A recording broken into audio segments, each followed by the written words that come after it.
My name is Ebony Adedayo. I am from Milwaukee, Wisconsin. I have been living in the Twin Cities since 2001. I came up here to go to a small Bible college, North Central University in downtown Minneapolis, really close to the stadium.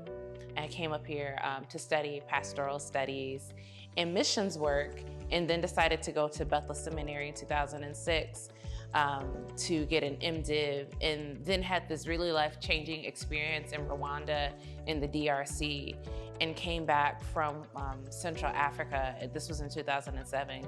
Came back from Central Africa deciding that I did not want to pursue ministry in the same way, that I was really concerned and passionate about social justice and reconciliation, which led me, for better or for worse, to pursue a full-time job in the nonprofit sector. Many churches back at that time in 2007 weren't really interested in a lot of the things that I was passionate about. A lot of them weren't talking about racial justice or social justice. And so I started working in the nonprofit sector because I was really concerned about how our faith really reflected this mandate that I saw in the Bible to do right by other people, to love God with all your heart, your mind, your soul, and your strength, and to love your neighbor as yourself.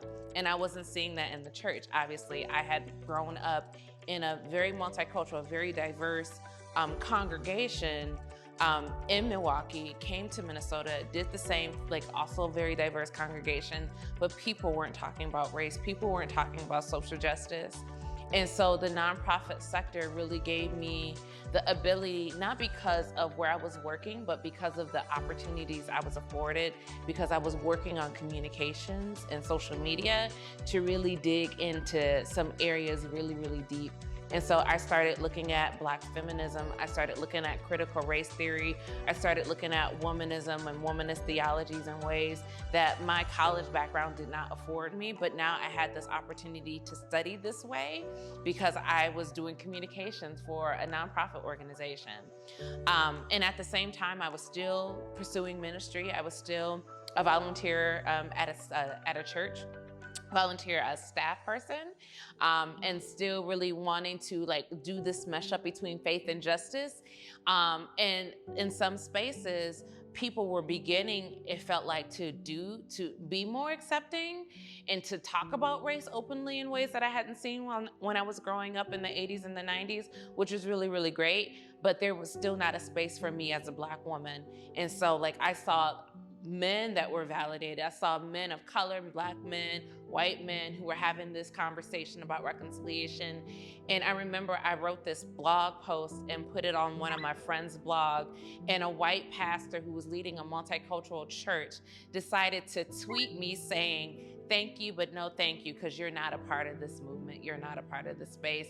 Even though I embody these things, he felt that because as a Black woman, that I wasn't entitled to tell my story and my truth about how the church was really discriminatory, even when they talked about multiculturalism, even when they talked about diversity and inclusion and all these other things. It was still not a space for Black women. But it wasn't just the church where I experienced these things. I experienced them in the nonprofit, I experienced them in government, I experienced them now I'm a PhD student at the University of Minnesota, and I experienced it there. And it's like every single place that I go as a Black woman, you have these experiences where you're not validated, your truth isn't taken seriously. People tell, "Oh, go have a seat, go sit down," or talk over you, or completely misinterpret or decide to parrot your words as if they're their words. And so this was my ongoing experience.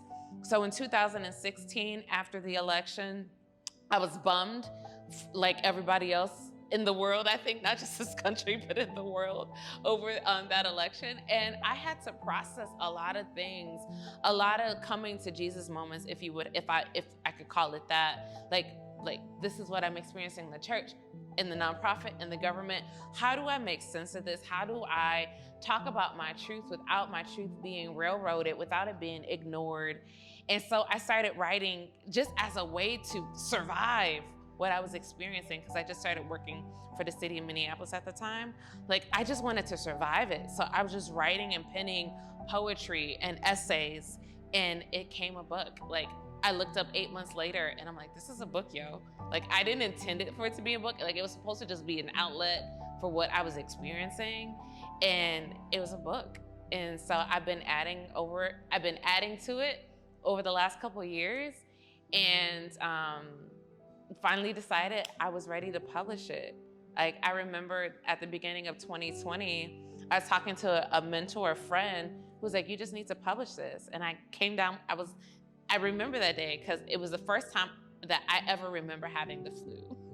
And so, like, I got super, super sick.